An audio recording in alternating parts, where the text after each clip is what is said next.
On my son's birthday, Mom texted, "We're not coming. Your son isn't the priority." Then I saw the group photo, my family at a theme park with my sister's kids, captioned, "Finally a real celebration." I sent one text, "Great." That night I ended every payment, shut off their lines and removed my name from the house. A day later, Dad was at my door screaming my name. My name is Ethan. I am 38 years old, and if there is one thing I have learned in life, it is this: being dependable makes you invisible. For most of my adult life, I was the one they called when rent was short. I was the one who wired money when the mortgage was due. I was the one who kept the lights on, literally, in my parents' house. Every month, like clockwork, I transferred $2,400 to cover their mortgage, another $180 for their phone plan, 3 lines total. Car insurance for both of them, $320 combined. Utilities during winter months, sometimes $400 because they never bothered to turn down the heat. I paid it all without question, without thanks, without acknowledgement. My sister Melissa never paid a dime. She did not need to. She was the golden child, the one who could do no wrong in their eyes. She had 2 kids, Brandon and Sophie, and my parents treated those children like they were royalty. Every birthday, every holiday, every random Tuesday, my parents showed up for Melissa's family with gifts, with time, with love that overflowed. For me, there was silence. I had a son too. His name is Danny. He just turned 7 years old. He loves dinosaurs and building things with his hands. And he asks me every single day if Grandma and Grandpa are coming to visit. I always tell him soon. I always lie. My wife Rachel stopped asking me why my family never came around. She saw the pattern years ago. She watched me send the money every month. She watched me answer the phone calls when they needed something. And she watched them forget I existed the moment the crisis passed. I grew up in that house, the one I still pay for. I remember being 14 years old, watching my parents sell my bike to buy Melissa a prom dress. I remember being 19, hearing them tell me I could not go to college because they needed me to work and help support the family. I remember being 25, watching them co-sign a loan for Melissa's first house, while I was still renting a studio apartment and sending them half my paycheck. I thought that was what family did. I thought if I kept giving, kept providing, kept being dependable, eventually they would see me. Eventually they would say thank you. Eventually I would matter. I was wrong. 3 months ago, I invited them to Danny's school play. He had the lead role. He practiced his lines every night for 6 weeks. My mother said they would try to make it. They did not show up. 2 weeks later, I saw photos on Facebook of them at Melissa's daughter's soccer game, cheering in the front row. Last month, I asked if they wanted to come over for dinner. My father said they were busy. That same weekend, Melissa posted pictures of a family barbecue at their house. My parents were in every photo, laughing, holding sparklers with the grandkids. I stopped asking after that. I kept paying, but I stopped expecting anything in return. I told myself it did not matter. I told myself I was fine. I told myself that being the dependable one was enough, even if it meant being invisible. But deep down, something had shifted. I was tired of being the backup plan, tired of being the ATM they only called when they needed cash, tired of watching my son ask why his grandparents never came to see him. I did not know it yet, but everything was about to change. Because in 3 days it would be Danny's birthday. And this time, I was going to find out exactly how little I mattered to them. Saturday morning, I woke up to the smell of pancakes. Rachel was already in the kitchen with Danny, and he was bouncing in his chair, talking nonstop about his birthday party later that afternoon. We had rented a small community center. There would be a bounce house, pizza, and a dinosaur cake that Danny helped design. He invited 12 kids from school, and he invited his grandparents. I sent the invitation 2 weeks ago, a physical card in the mail with the date, time, and address. My mother texted back a thumbs up emoji. That was it. No words, just a thumbs up. I told Danny they were coming. I lied again. At 9:47 a.m., my phone buzzed on the counter. It was a text from my mother. "Ethan, we are not coming today. Danny is a sweet kid, but he is not the priority right now. Melissa needs us. Hope you understand." I stared at the screen. I read it 3 times. The words did not change. Danny is not the priority. I felt something cold settle into my chest, something I had never felt before. It was not anger, not yet. It was clarity. I did not respond. I put the phone down and helped Danny finish his pancakes. He asked me if Grandma and Grandpa were coming. I told him they had something important to do. He nodded and went back to talking about dinosaurs. At 11:32 a.m., my phone buzzed again. This time, it was a notification from Facebook. Melissa had posted a new photo. I opened it without thinking. The image loaded slowly, piece by piece, and when it finally appeared, I felt the air leave my lungs. It was a group photo. My parents, Melissa, her husband, and her 2 kids, all standing in front of a brightly colored theme park entrance. Everyone was smiling. My mother was holding Sophie. My father had his arm around Brandon. The caption read, "Finally a real celebration. Best day ever with the family that matters." Finally a real celebration. I zoomed in on their faces. They looked so happy, happier than I had ever seen them. My mother was wearing the jacket I bought her last Christmas. My father was holding a stuffed animal that probably cost $40. I could see the timestamp on the post. It was uploaded 23 minutes ago. They were there right now, at a theme park, with Melissa's kids, on my son's birthday. I set the phone down carefully like it might explode if I moved too fast. Rachel walked over and saw my face. "What happened?" she asked. I handed her the phone. She looked at the photo, then at the text from my mother. Her jaw tightened. "Ethan," she said quietly.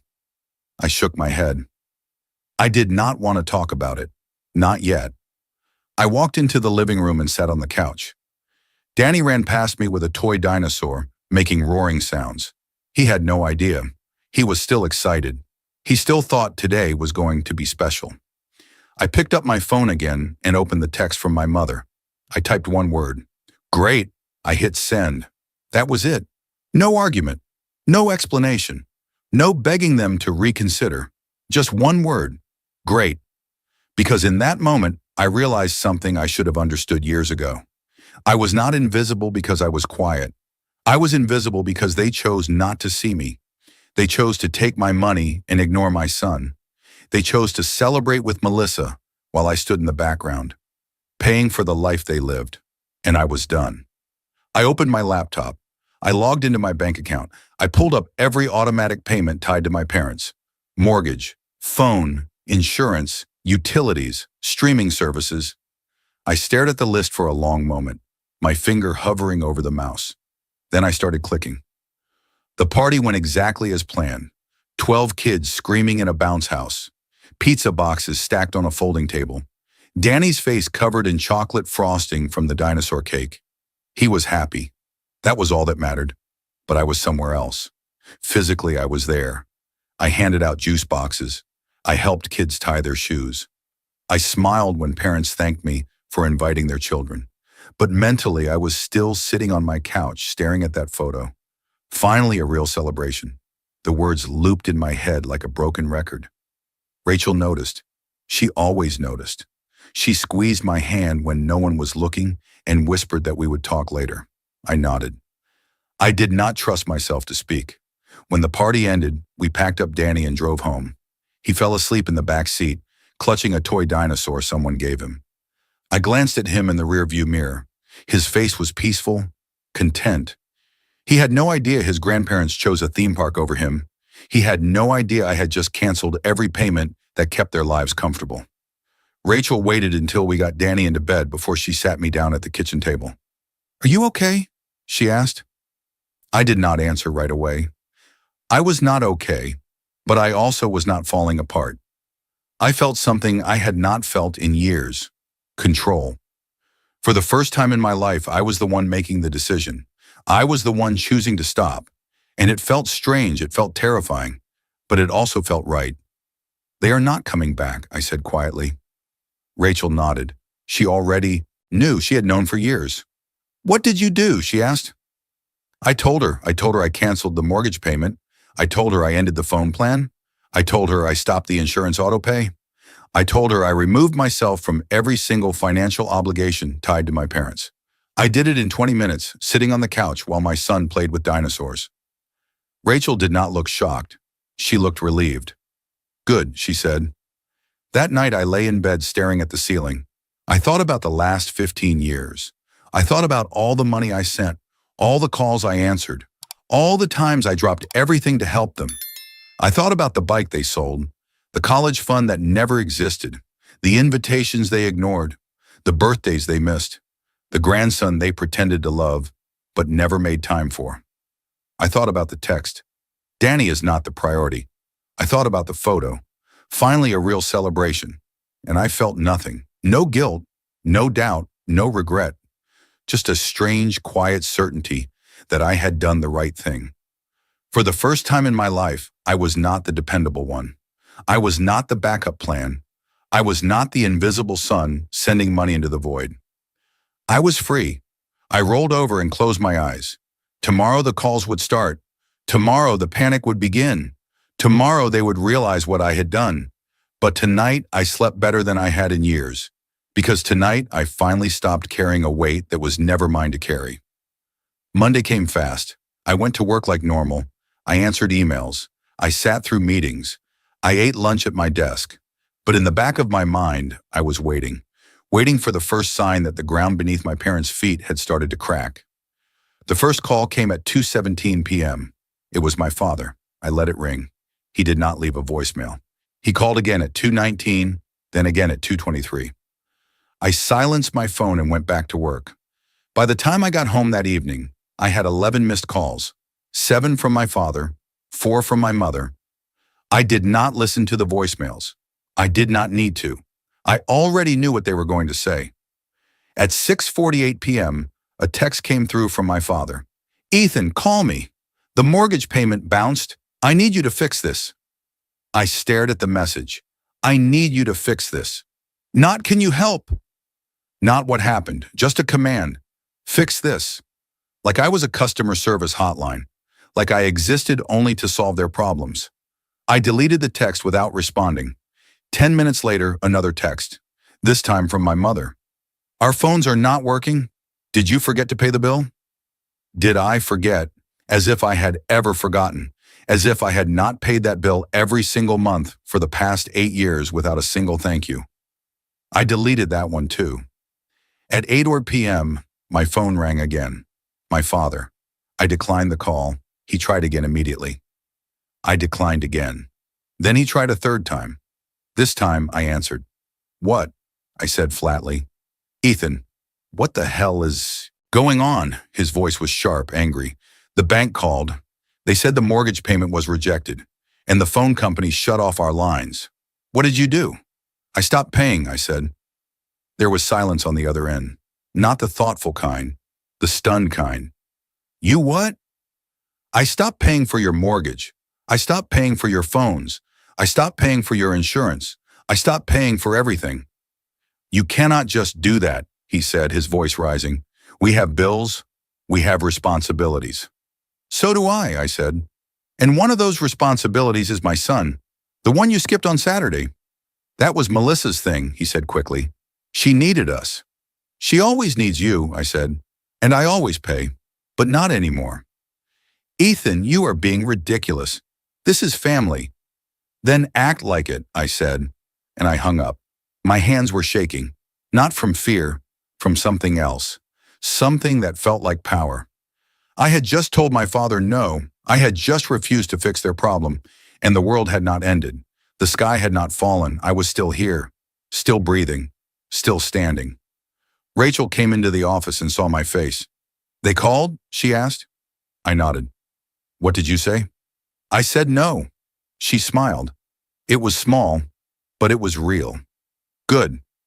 That night I checked my bank account. The mortgage payment had bounced exactly as I planned. The phone lines were disconnected. The insurance autopay had failed. One by one, the systems I built to support them were shutting down, and I felt no guilt, only relief. Tomorrow, the real fallout would begin. Tuesday evening, I came home from work to find my father standing on my front porch. He was leaning against the railing, arms crossed, face red. I knew that look. It was the same look he used to give me when I was a kid, and I asked for something he did not want to give. The look that said I was being unreasonable. The look that said I owed him something. I parked the car and walked up the driveway. He did not move. We need to talk, he said. No, we do not, I said, pulling out my keys. Yes, we do. He stepped in front of the door, blocking me. You are tearing this family apart. I stopped. I looked at him. Really looked at him. His hair was grayer than I remembered. His hands were shaking slightly. He looked tired, old, but he also looked angry. Not sad, not apologetic, angry. I am tearing the family apart, I said slowly. I paid your mortgage for 12 years. I paid your phone bill, your insurance, your utilities. I did that while you went to Melissa's soccer games and barbecues and theme parks. I did that while you ignored my son, and now I am the one tearing things apart? You do not understand, he said. Melissa needed help. She has 2 kids. She is struggling. I have a kid too, I said. His name is Danny. He turned 7 on Saturday. You were supposed to be there. We were going to come, he said quickly, but Melissa called. She needed us. She always needs you, I said, and I always paid. That is the deal, right? I stay invisible. I stay quiet. I keep sending money, and you get to pretend I do not exist. That is not fair, he said. Fair? I laughed, but there was no humor in it. You want to talk about fair? Where were you when I graduated high school?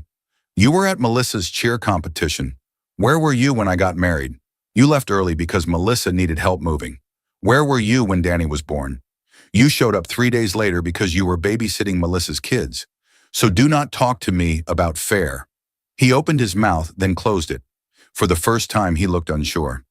I need you to turn the payments back on, he said finally. Your mother and I cannot afford the house without you. Then sell it, I said. His face went pale. You do not mean that. I do, I said. Sell the house. Downsize, get an apartment. Figure it out. You are adults. You do not need me to take care of you anymore. Ethan, please, he said, and his voice cracked. Do not do this. I already did, I said. I pushed past him and unlocked the door. And if you come to my house again without an invitation, I will call the police. I stepped inside and closed the door. I locked it. I stood there for a moment, listening. I could hear him breathing on the other side. Then I heard his footsteps, slow, heavy, walking away. Rachel was standing in the hallway. She had heard everything. Are you okay? She asked. I nodded, and for the first time in years, I actually meant it. That night, after Danny went to bed, I sat down at my desk and opened my filing cabinet. I had kept everything, every receipt, every bank statement, every email, every text message. For 12 years, I documented every single dollar I sent to my parents. I did not do it because I planned to use it against them. I did it because I was organized, because I liked having proof, because deep down, maybe I always knew this day would come. I pulled out the folder labeled Family Expenses and spread the contents across my desk. The numbers were staggering, over $340,000 in total. Mortgage payments, insurance, utilities, car repairs, medical bills, vacations, gifts for Melissa's kids, emergency loans that were never repaid. I paid for everything, and I had proof of all of it. Rachel came in with 2 cups of coffee and sat down next to me. She looked at the papers and let out a low whistle. That is a house, she said quietly. That is 2 houses, I said. She picked up a bank statement from 4 years ago. You sent them $4,800 that month. Melissa's wedding, I said. They asked me to cover the catering. They said they would pay me back. They never did. Rachel set the paper down and looked at me. What are you going to do with all this? I do not know yet, I said, but I want to be ready. I spent the next 2 hours organizing everything. I created a spreadsheet. I listed every payment by date, amount, and purpose. I scanned receipts. I exported bank statements. I backed everything up on 3 separate drives. By the time I finished, it was almost midnight, and I had a complete, undeniable record of every dollar I gave them. The next morning, I called a lawyer. His name was Martin, and he specialized in family law and property disputes. I scheduled a consultation for Thursday. I did not tell Rachel where I was going. I did not tell anyone. I just needed to know my options. Wednesday passed quietly. My parents called 6 more times. I did not answer. My mother left a voicemail. Ethan, please, we are sorry. We did not mean to hurt you. Please call us back. We need to talk. I deleted it. Melissa sent me a text. What is going on? Mom and Dad are freaking out. Did you really stop paying for everything? I did not respond. Thursday afternoon, I sat in Martin's office and laid out the entire situation. I showed him the spreadsheet. I showed him the receipts. I explained the house, the mortgage, the bills. I explained that my name was not on the deed, but I had been making the payments for over a decade. Martin leaned back in his chair and looked at me for a long moment. You have been funding their lifestyle for 12 years with no formal agreement? He asked. Correct. And now you want to stop? I already stopped, I said, but I want to make sure they cannot come after me, and I want to remove any legal ties I have to them. Martin nodded slowly. Do you have any co-sign loans? Joint accounts? Are you listed on any property? No co-sign loans, no joint accounts, but I am listed as an authorized user on their mortgage account because I make the payments. Then you need to remove yourself, Martin said. Contact the lender. Tell them you are no longer responsible for payments. Get it in writing. That way, if they default, it does not affect your credit. What about the money I already gave them? I asked. Can I get any of it back? Martin shook his head. Not unless you had a written agreement. Gifts between family members are hard to recover. But the good news is, you have no legal obligation to keep paying. You can walk away clean. I left his office with a clear plan. Remove myself from the mortgage account. Document everything. Protect my own credit. Walk away.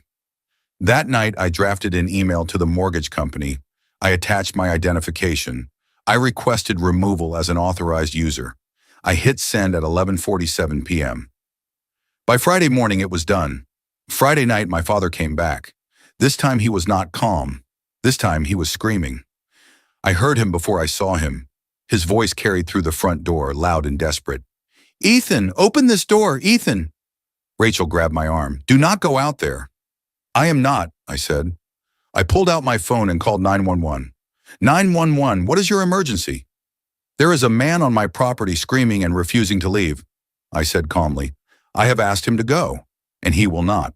The operator took my address and said an officer would arrive within 10 minutes. I stayed inside. My father kept yelling. He pounded on the door. He shouted my name over and over.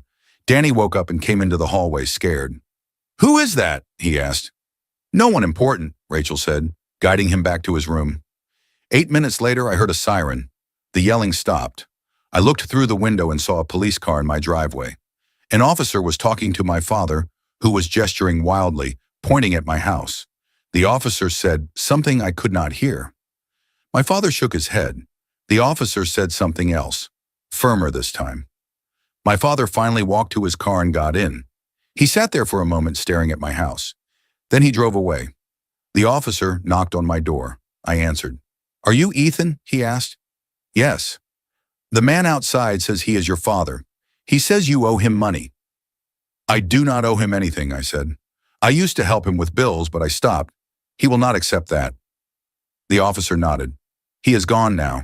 If he comes back, call us again. You can also file for a restraining order if it continues. Thank you, I said. After the officer left, I sat down on the couch and let out a long breath.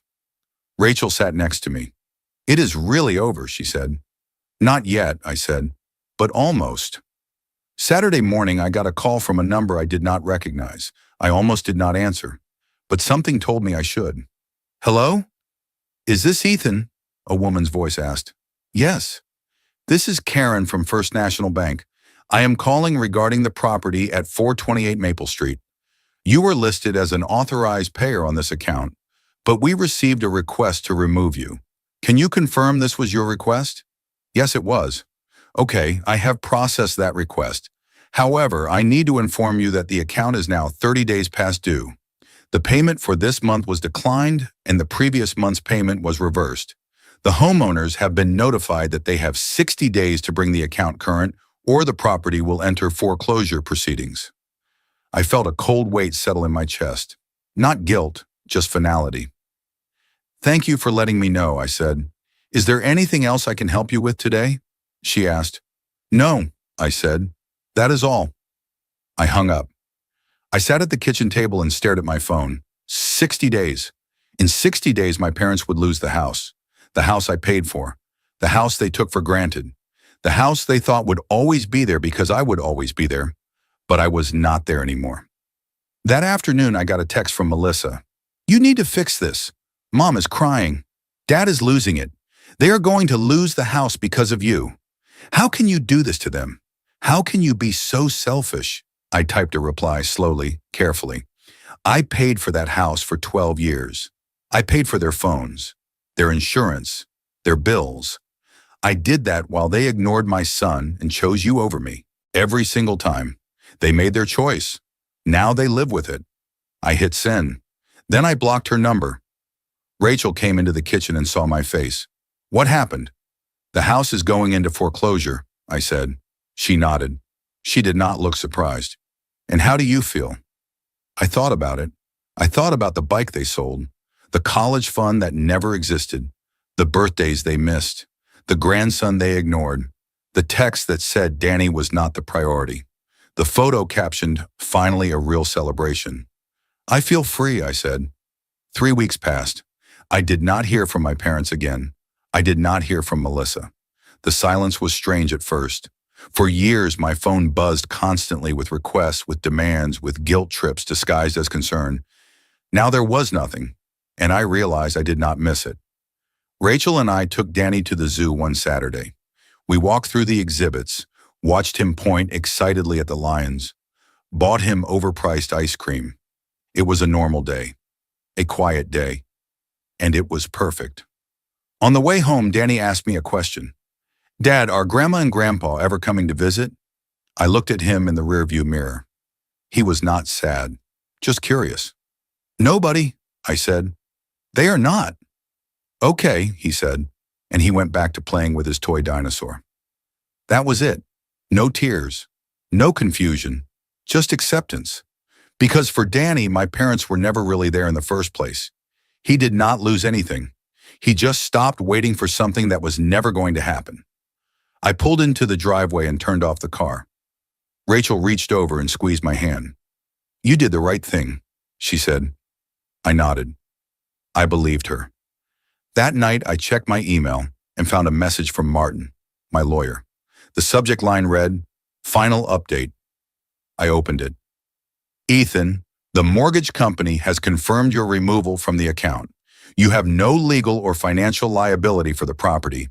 Additionally, I reviewed the documents you provided and confirmed that you have no other financial ties to your parents. You are free and clear. If you need anything else, let me know. Best, Martin." I read it twice, free and clear. I saved the email and closed my laptop. 2 days later, I got a letter in the mail. It was from my mother. The envelope was thin, the handwriting shaky. I almost threw it away. But I opened it. The letter was short.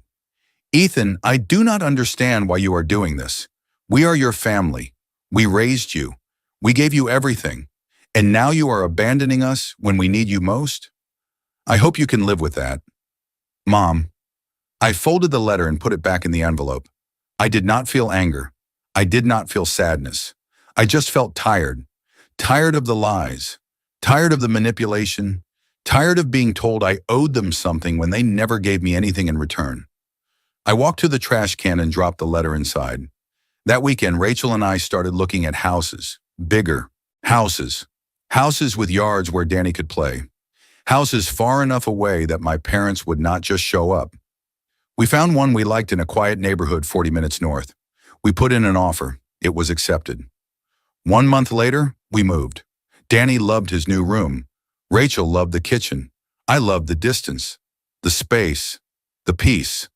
I never heard from my parents again. I do not know if they lost the house. I do not know where they are living now.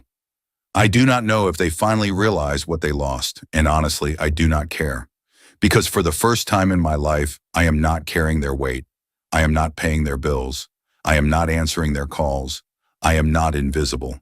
I am free, and that is enough.